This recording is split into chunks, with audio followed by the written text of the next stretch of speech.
shirkadda deegaan dhowr waxay ka mid ahayd shirkadihii nagala soo xiriiray xagga nadaafadda oo mataqaanaa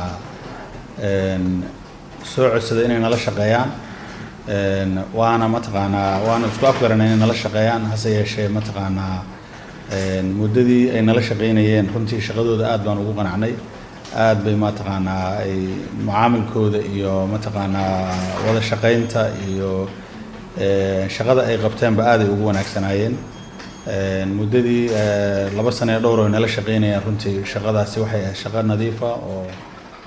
qaab wada shaqeyn iyo safgarad